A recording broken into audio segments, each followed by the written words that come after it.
તો જય માતાજી મિત્રો, તો સ્વાગત છે તમારું અમારા આપના બ્લોગમાં। તો મિત્રો આજે આપણે આવી ગયા છે ડ્રેગન ફ્રૂટના ખેતરમાં। તો તમે જાણતા જ હશો કે ડ્રેગન ફ્રૂટ એક એવી ખેતી છે કે જેને લગાવ્યા પછી 20 થી 25 વર્ષ સુધી એ કમાણી કરીને આપે છે। તો શું આની ખેતી કરવી એટલી સરળ છે? તો વિડીયોના એન્ડ સુધીમાં બન્યા રહેજો, તમને હું બધી ડિટેલ આપીશ। તો વિડીયોના એન્ડ સુધીમાં બન્યા રહેજો। હું તમને જણાવું કે આનું વાવેતર આપણે કઈ રીતે કરી શકીએ। તો સૌથી પહેલાં આપણે આવા થાંભલા ઊભા કરવા પડે છે, તમે જોઈ શકો છો। અને થાંભલાની ચારે બાજુ તમે એક એક રોપો લગાવી શકો છો। તમે જોઈ શકો છો કે આ સિમેન્ટના થાંભલા છે અને ઉપર આ ચકેડી લગાવી છે અને થાંભલાની ચારે બાજુ તમે લગાવી શકો છો। તો ઘણા ખેડૂત મિત્રોનો સવાલ એવો હોય છે કે આમાં કેટલું પાણી આપવું અને કયું કયું ખાતર નાખવું।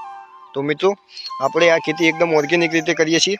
તો આમાં આપણે કોઈ ખાતર નાખતા નથી, ખાલી છાણિયું ખાતર આપણે ઓર્ગેનિક ખાતર નાખીએ છીએ। અને આમાં તમે પાણીની વાત કરો તો આમાં પાણી બહુ ઓછી માત્રામાં જરૂર હોય છે, વધારે પાણીની કોઈ જરૂર પડતી નથી। તો આપણે ડ્રીપથી પાણી આપીએ છીએ।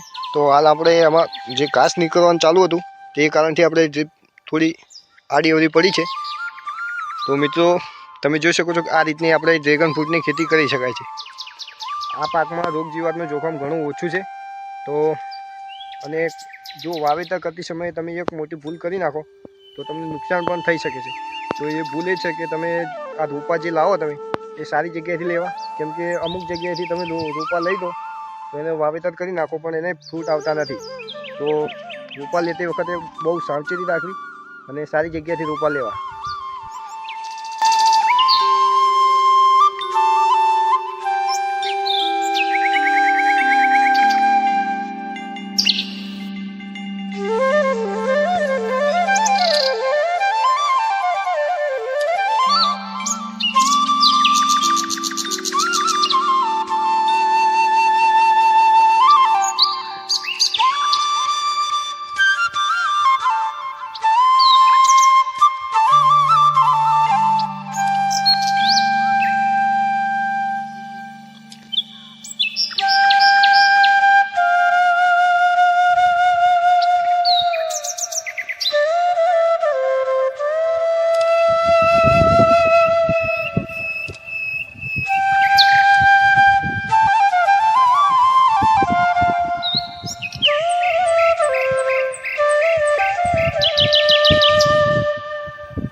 તો મિત્રો તમને અમારો વિડીયો પસંદ આવ્યો હોય તો વિડીયોને લાઇક, શેર અને કોમેન્ટ કરવાનું ભૂલતા નહીં।